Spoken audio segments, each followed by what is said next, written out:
Hey, and welcome to the Creative Business Brain Clinic. My name's Helen Knight. I'm your host, and I'm a creative leads consultant and business consultant for designers and creative people. So it's lovely to have Mike Brennan with us today. Excellent. So welcome, Mike. It's lovely to have you here today. I understand that you are an artist and a designer. Is that right? Yes. Yeah. Actually, graphic design is my main background. That's what I went to art school for and worked in the industry for several years. I won't give away my age, but yeah, I've been around the block for a couple of times as far as design with, agencies big and small, and then, now on my own. So yeah. Oh, fantastic. Well done. And how you would you say you're a freelancer now, or how would you kind of describe yourself? I kind of describe myself really more in terms of like an entrepreneur or small business in terms of the design stuff, especially not necessarily freelancer, because a lot of the clientele that I have are either other small businesses that are looking for logos or branding, some kind of marketing materials, or even other entrepreneurs who maybe they're in the online space for education and they need PDF lead magnets designed, or they need certain web graphics designed, or social media graphics, things like that. So able to kind of take what I learned in the corporate space, kind of distill it down, and then also maintain a lot more of the relational connection. That's really important for me, so that I don't feel like I'm part of this kind of large machine, but that there's still that very personal contact. Yeah, fantastic. And I always see you popping up online, doing your lives, and you're obviously building a nice community as well. And I love the idea that you're encouraging people to have a daily habit of creativity. Where did that idea come from? So that idea actually was born out of a very difficult time for me. It was a time where I was kind of moving in and out of some things myself creatively, and had this 10-year period where I really wasn't doing any art myself, any personal art. And even professionally, I was in a different field. I had kind of hit a wall in design, where I was at this company doing magazine layout, editorial design, and it was great. And I loved it. Great people. Couldn't complain about that. But what happened was that because of the rhythm of every 2 weeks having this deadline, cranking out this work, I felt like I wasn't able to actually enjoy the work that I just created. And then we were moving on to something else. Yeah. And after a number of years of that, and also feeling like I had maybe hit my ceiling a little bit, and you start asking questions like, is this it? Like, have I arrived? Because this doesn't feel like I've arrived, and it feels like there should be more.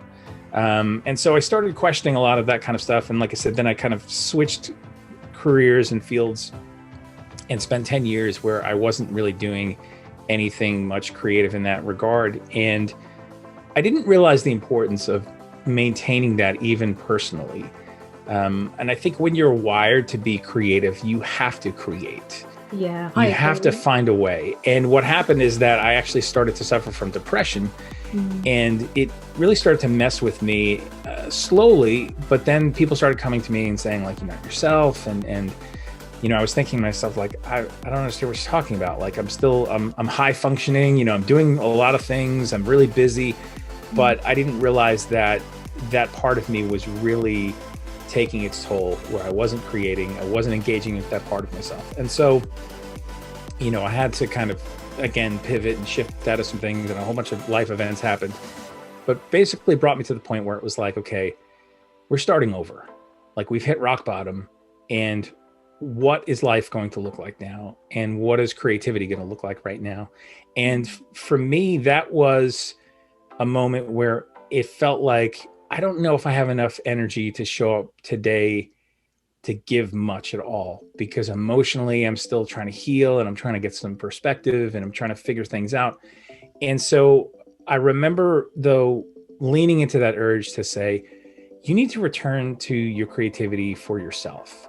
Like, forget about clients right now, forget about like monetizing this, forget about anything for the marketplace, but just because you enjoy creating, or at least at one time you did, like, how do you get back to that? And so that started me on a journey to go, okay, who are some people that I can start exposing myself to that can help me in this? And one of the books that I read was The Creative License by this guy, Danny Gregory. And Danny was a New York City ad exec, and I believe he was more on the copywriting side.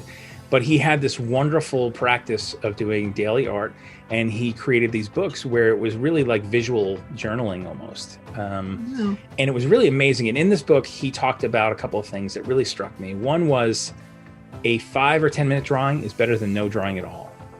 And although that sounds silly at face value, I really tried to take it to heart and said, okay, that might be all I have to manage today, is to show up and do a 5 or 10 minute drawing. So can I lean into that and lower the bar of expectation of like creating this masterpiece when I sit down, you know, creating something great that I feel proud of? Can I just lower the bar to be like, I showed up today and I put in 5 or 10 minutes because that's all I could muster, but that's more than I did yesterday.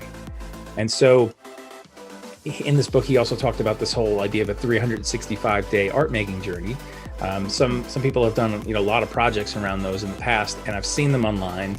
And I thought to myself again, like, I don't know if I can do that, because if I'm starting at zero again, right, and starting with a 10-year gap, like, how do I go a whole year showing up every day, like not missing one day? And I thought, I don't know if I can do this, but again, what do I have to lose at this point? So I started out on that journey, and I remember thinking, okay, a daily creative habit is what I'm trying to establish here. I didn't necessarily have a lot of the terminology I use now for it, but at that point I knew I needed to show up and just try to create. So I remember sitting in this local Starbucks, and I'm drawing this Starbucks coffee cup, and it's in the sketchbook that I, you know, managed to find, and it was horrible. It was such an embarrassing rendering. And I remember thinking to myself, like, really hope nobody's looking over my shoulder, because if they knew that I went to art school and this is what I produced just now, like, that's way, way embarrassing. But I had to give myself grace and figure out that, like, okay, I need to learn how to do this again. I need to flex muscles that have not been used in a really long time. And so I wrote at the top, day one, and you know, I'm proud of that drawing, and I'm also embarrassed by that drawing at the same time, because obviously, technically, it's not a great drawing, but I'm proud of it because it was my day one. Yeah, got to start somewhere, haven't you? Exactly. So that carried me through the entire first year, and kept making some modifications as I went along to my journey. And then I said, I don't think I'm done yet. And as a matter of fact, I'm still going today, and it'll be 9 years in April that every single day I've done at least some kind of, you know, some piece of art, drawing, painting, digital work. And now, because I do also, you know, I'm back into doing this for livelihood, I don't consider any client work part of that project too, because I know some people might be like, well, it's easy for you to say you show up and do something every day because it's part of what you do for a job. Yeah. But my other stuff, this is like a separate project that's like more of my personal passion project. So. Okay, yeah, I understand. Yeah. Excellent. Well, that sounds amazing, and that does sound like a challenge. But as you said, if you break it down and just think, even if I just do 5 minutes or a few minutes here and there, right? Then, you know, it's like baby steps, isn't it? Getting into a new habit. Exactly. And I found that, you know, in the beginning, it was more about creating the momentum and the habit than it was about the actual quality of the work, which sometimes we need that perspective shift, because we want to sit down again and we want to create this masterpiece. We want to be like, this is incredible, you know, right out of the gate. And we don't want those messy first drafts, you know? Yeah, I think we can be really hard on ourselves, can't we? And just be like, no, that's rubbish, and throw it away. And exactly. Yeah, I do think it's good to have a lot of messy you know, ideas first, whatever you're doing, you know, whatever sort of part of your business it is. It's important to get out all those ideas first, even if they don't look great or don't sound great or whatever it is that you're trying to create. because it is part of the process. That's how your mind works. So really, really important. Yeah. Okay. What are you kind of focused on in your business right now? What's the main aim at the minute?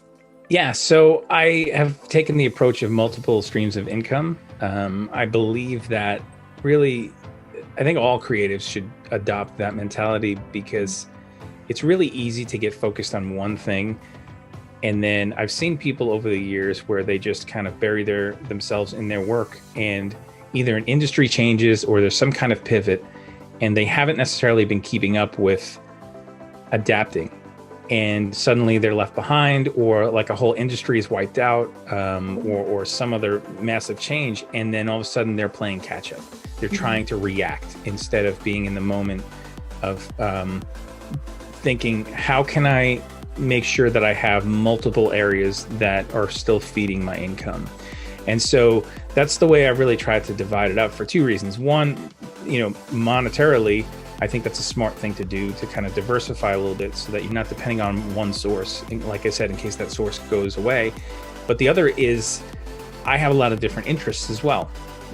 And I have a lot of different expressions I like to lean into. And so, for me, the majority is still coming from graphic design. And then second to that is illustration. And so, as you can see behind me, kind of all the paintings and the digital artwork that I've created. Thank you. That stuff has come either out of certain passion projects that then I have monetized, or some client work. It's always nice when I can do some design that involves some illustration as well, for some logos or branding and things like that. And so that's kind of on that side, along with selling art prints and all the usual things that go along with the design and illustration. And then I've got another side of my business that is really more about helping other creatives. And so that looks like me coming alongside of people who maybe they're where I was, 10 years ago, 9 years ago, and they're looking to start again, or they're looking for some kind of community or support. They're looking for some answers, right? Because I think we're all on that journey where no matter where we are, there's always more for us to learn. But then there's also the stuff that we've already learned that we kind of tend to forget is actually valuable to other people. Yeah. So I'm trying to lean into that more and to be a resource for more creatives on their own journey. And so that looks like, speaking opportunities, and it looks like I have a course that's called Your Artist Journey. And I kind of walk through what that 365 and daily creative habit looks like for me. The daily creative habit group, the Facebook group, of course, that you're a part of too. And more things in line with that, and offering resources for people who, like I said, really want to lean into the creativity, whether it's for personal projects or they actually want to maybe cross over and start doing this for a living, to give them some handles and some help and perspective on what are some of the pitfalls, or what are some of the things I need to be thinking about in this, so that I don't just go, okay, I'm going to leave my full-time job now and then just do art forever, and that's going to be wonderful and everybody's going to love it and buy it all the time, So we get a little idealistic sometimes, Yeah, definitely. When I had my first design business, I was a bit like that. I just kind of thought, yeah, I can do this, and I just went in, sort of jumped right in, and I give myself credit. I did fairly well, but it was a big struggle, and back then there wasn't anywhere near the kind of support there is now for people that are running businesses. Yeah. It's easier to establish one thing as your main thing first and get that up and running, as opposed to trying to do, like, say, 4 or 5 different things that are still kind of related, of course, but trying to get all those things up and running at the same time as well. Because what ends up happening is a few things. One, you're going to get really tired, because you're going to feel like you're spinning a lot of plates. You're spinning there, and then you're going over there and spinning that, and you're going back and forth between all these different things. The other thing that happens is that sometimes your messaging is going to suffer, because people are going to say, well, wait, I thought you did this, or wait, you're talking about that now? Like, they get a little confused. And I actually had some people come to me, a couple of years ago when I was in the middle of that stuff, and they're like, look, we love what you do. We think you're a great guy. We just don't know how to recommend you. Like, we don't know what you're really about. We don't know what box to put you in. And as creative people, like, that almost sounds like, like a dirty word, we're like, don't put me in a box. I want to, I want to be creative. That's the whole point, right? But the problem is that people need to know how what you do helps them. Yeah. And if they don't have a clear understanding of that, then they're just going to move on. Yeah, when I started off in my 20s, I was trying to do everything. That was my problem. I was trying to do so many different things. I did animation, I did websites, I did logos, I did print design, what else did I do? Banners, all sorts of things. Like basically anything that needed designing, I would do it. I would just go to networking events and try and just listen to people, find out what they needed and try and help them.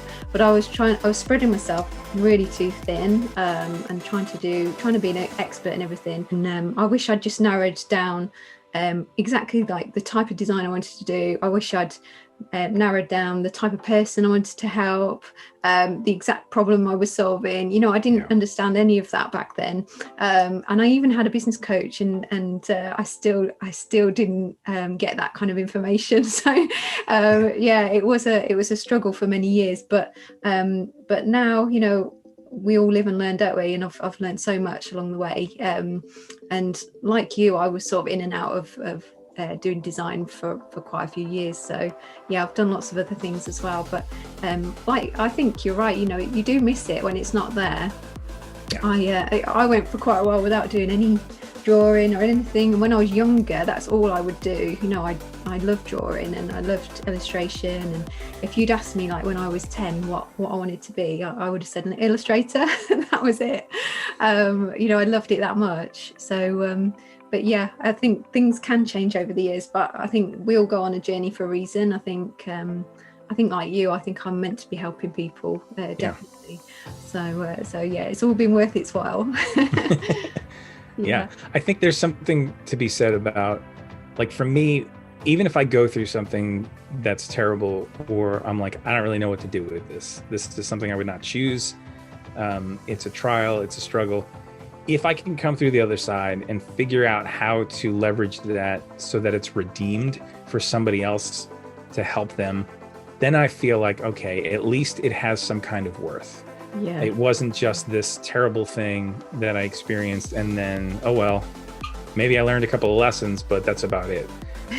If I can leverage that to help other people, then I feel like, okay, we're using it for good, Yeah, absolutely. Yeah, and I think that's great. I think everybody's got that potential to pass on, anything that they learn to other people, and that can definitely be part of anybody's creative business. I think that's really there's a lot of value in the things that we learn along our journey.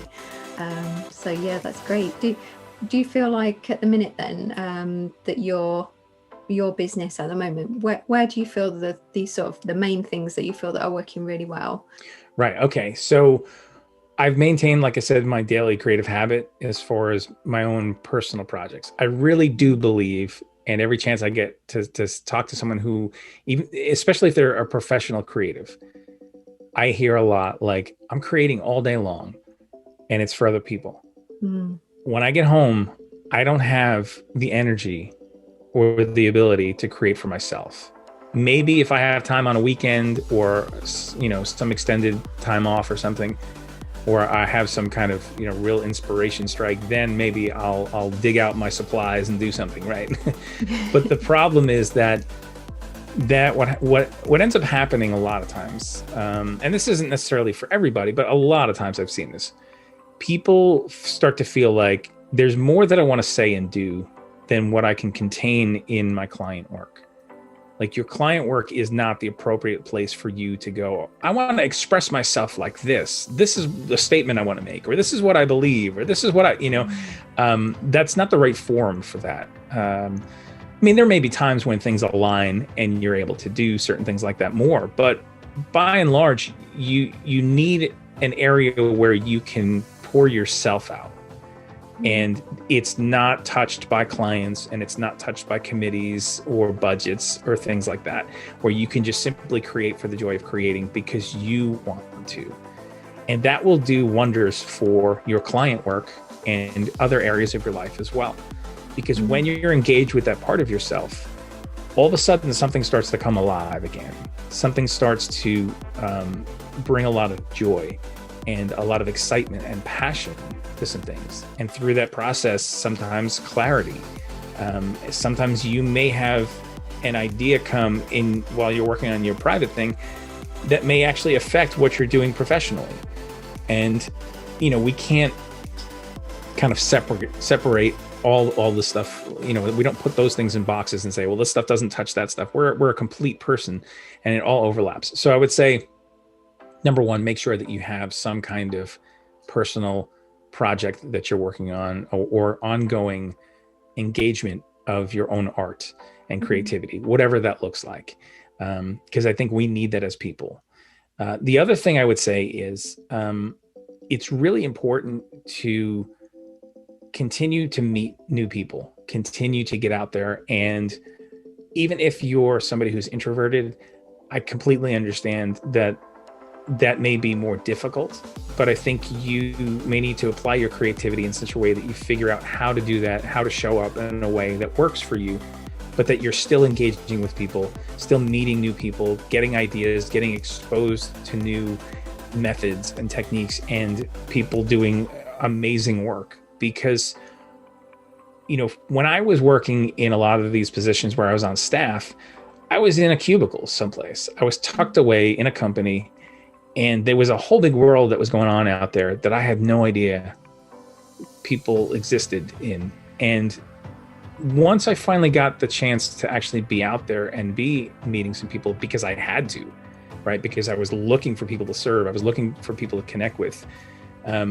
Then I started to realize the true benefit of connecting, and a lot of times we'll say like networking or things like that. I think there's a lot of baggage sometimes that comes with that word networking. People think like, oh, I don't want to be around those people, like the sweaty palms pressing those business cards into you, like, hey, Yeah. I'm not talking about that kind of stuff, but I'm talking about, meeting with people where you can to say, be interested in people, learn from people, figure out where you can offer some help and make new relationships. Because I think that will continue to help you in your business, help you in your creativity, and also give you some ability to help other people, so that it's this reciprocal relationship that happens. And that will do wonders for you in your business and in your creative life. It's just really important.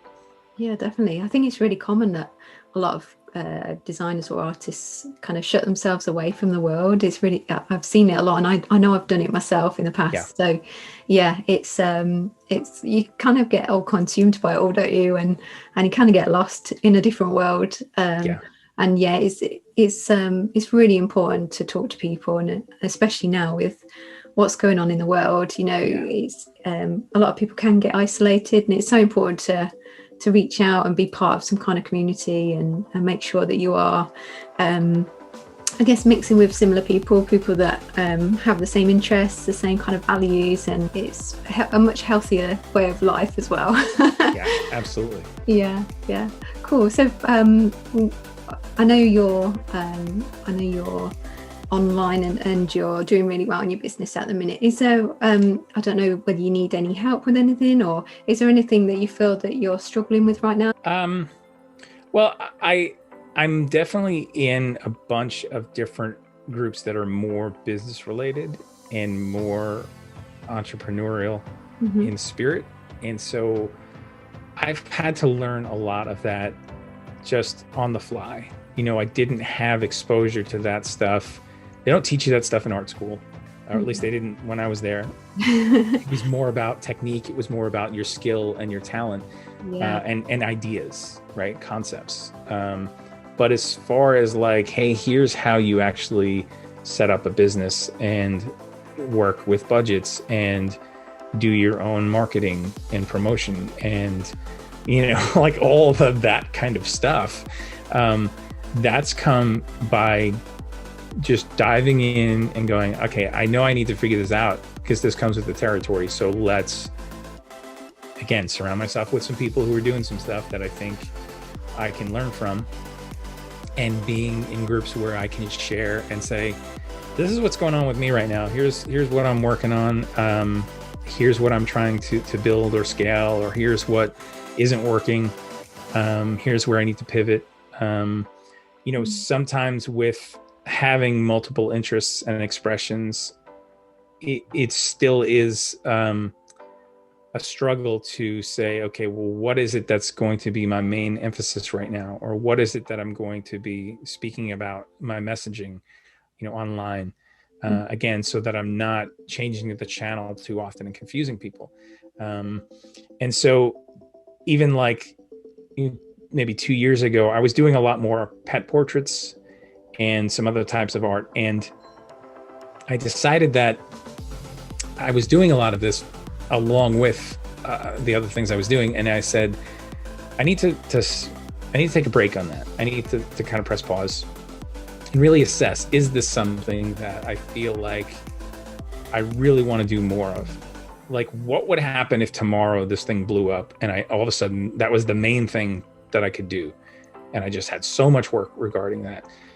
And I was thinking to myself, I don't think that that's something that I want, that I wouldn't want that to happen. I wouldn't want to do more of that kind of work. And so it was a hard thing for me to do, but I said, I'm going to stop talking about that. I'm going to stop putting that in a prominent place on my website. If somebody comes to me and says, hey, would you do a pet portrait? I'll still do them. And I still do them every so often, but it's not part of my offering. And I think sometimes figuring out what those things are that you need to remove and cut, even if they're kind of working, can still be a challenge. And so so do you mean it's like feeling aligned with what you're meant to be doing and feeling like that you're doing what you're meant to be doing in life and feel happy with the kind of work that you do?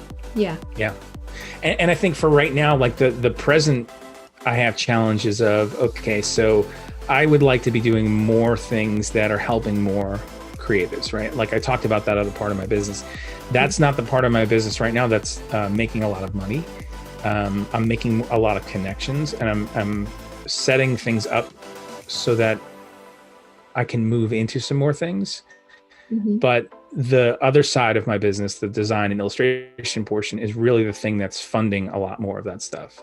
Okay. So a lot of times you have to figure out, okay, if I'm going to start a new initiative on something, or if I feel like something's going to grow and I want that to be more of an offering, what is it going to take for that to happen? And how is that going to be funded? Or how am I going to be able to make sure that I'm still, making money and paying the bills and doing what I need to do, so that I'm just not going all in on something that doesn't have the ability to generate the money that you need to right now.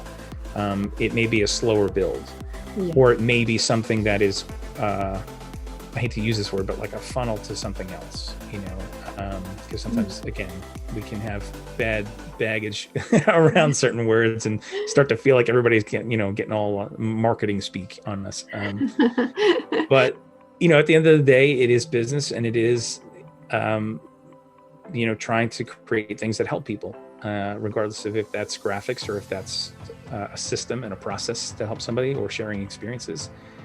It's all figuring out how do we systematize that? How do we speak about it so that it connects with people and connect with the right people, so that ultimately others can feel like, you are the answer I was looking for. Thank you so much for creating that. That's exactly what I need for this part of my journey. And if it weren't for you, I would still be out there kind of looking and going like, I don't know what to do. I don't know how to take this right next step. And so something that we can create that can help somebody else do that, take their right next step, that's a huge privilege. And figuring out how do we leverage more for that, so that it's not just, low-hanging fruit and bare minimum, and going, okay, so I'm getting by, or I'm making a living, and I'm coasting, or that kind of thing, but really leveraging more for the things that are really important for you and aligned with you, kind of like what you just said before, the things that you really feel passionate about, that you should be spending more of your time in, I think you're doing the right things, building your community and if you've got some kind of community that you're building, or at least understand the types of people that you connect to most, and you start to really get to know them and understand them, and learn about all their problems and their desires, and the things that they worry about, and just learn about them as much as you can. Yeah. And then sort of the things that you start to realize the things that you can help them with. It just seems to be like a natural process, once you really know those people, it's so much easier to really offer them something to help them if you know them well enough. And a lot of people go wrong because they do it the other way around. They do it backwards, where they have something that they want to do and they want to sell that, and that's all they're interested in. They don't really look at it from the other side, but those two sides have to connect. It has to be exactly what they need, what those people are wanting and needing, and it needs to be your skills, your the ideal thing that you would like to do as well. And a lot of people struggle with that, to create an offer or something that's really attractive to those people, and something that they really enjoy doing. Yeah. I think it's also easy to get stuck in thinking that what people want. I've been guilty of that in the past. And those are the times when I haven't understood that, I have to actually validate this idea and this offer before I go full out in it. I'm somebody, I get an idea, I get excited. I'm like, let's go, let's do it. Let's, let's jump on it.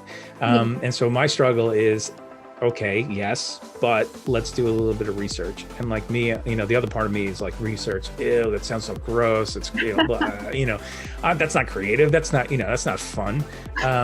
But the problem is then again, if I'm going to be spending so much time, energy, effort, maybe money in something, I want to make sure it's the right thing and that's a match. And even if it's like, well, past me, me from 10 years ago is my avatar and my ideal client.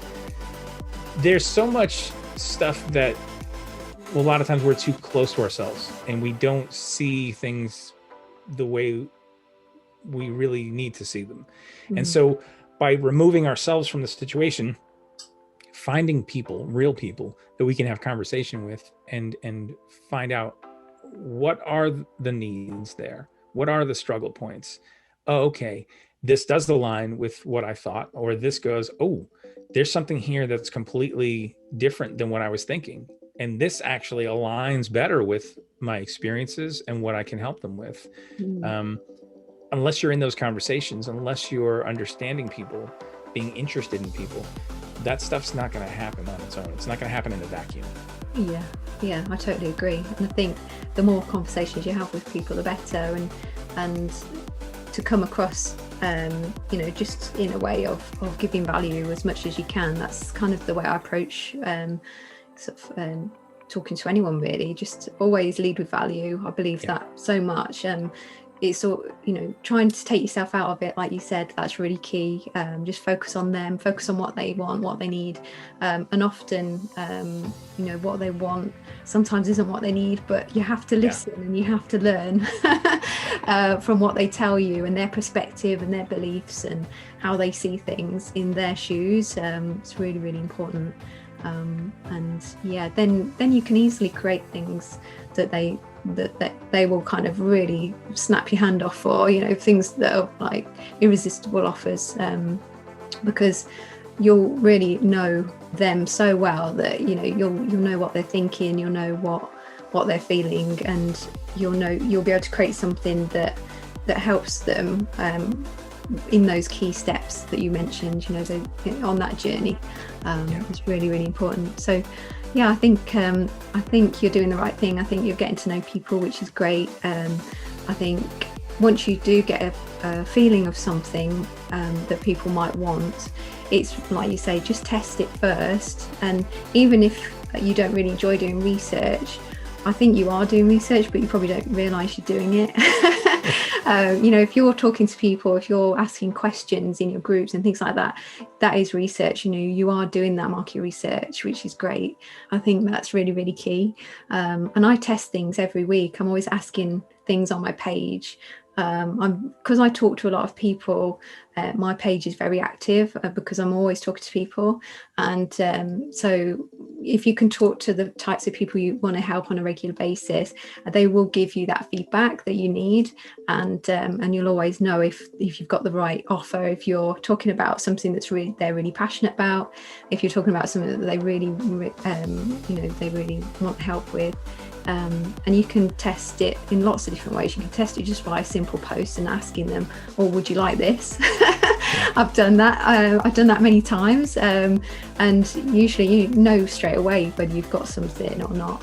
Also, copywriting. I know we've touched on it a little bit. The way you say things makes a massive difference as well. So if you offer something but you haven't worded it in the right way, it may not come across in the way that people kind of perceive it. It's, they perceive it as something else. You've got to really lead with a solution. So I would make sure that you're clear on the solution. What is it that people are going to get if you offer them this?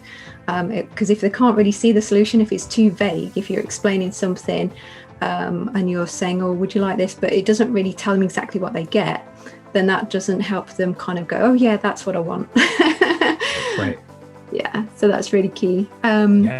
Cool. Are you going to test out a few offers then? Is that your next step?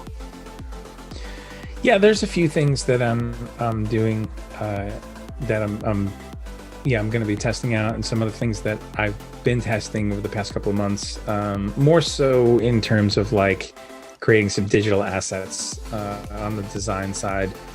I think a lot of designers, can feel like the template stuff is, kind of like roll their eyes at it and go like, "Wow, that's not the stuff that I really want to do. That's not the stuff that's, it's not the good design, it's not the important design."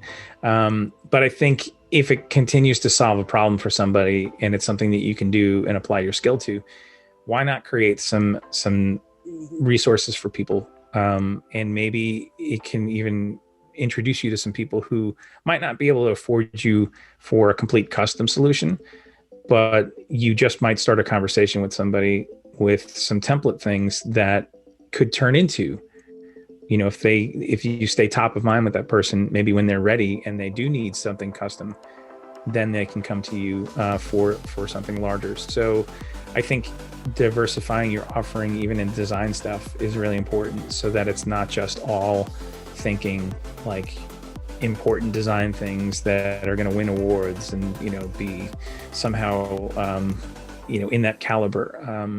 But again, really coming down to how can you help and serve people through it. Fantastic.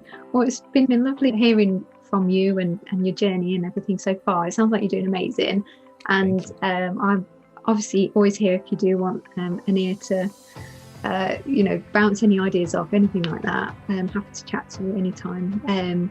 So yeah, thank you very much for today. Is there anything else you want to ask? If anyone is interested in, I do have a podcast too called Creative Chats.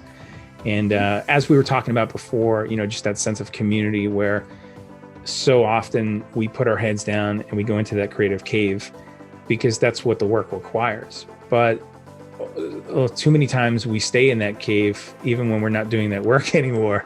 And we forget that there are other people out there, other creative people that are sometimes experiencing a lot of the same trials and tribulations, joys, have resources, maybe want to collaborate, all that other world that's going on out there. Yeah. We're in our little cave. And so picking our heads up and joining the rest of the world, a lot of times, sometimes that can even look like, hey, listening and watching something like this or listening to a podcast, that's helpful because it lets us know, hey, we're not alone. That's it. Our experiences are validated and we can find commonalities and be encouraged for our own journeys. Excellent. Well, thank you very much. I have had a quick listen to a couple of yours. They sound amazing. Oh, awesome. Well done. Cool. So thank you very much. Thanks.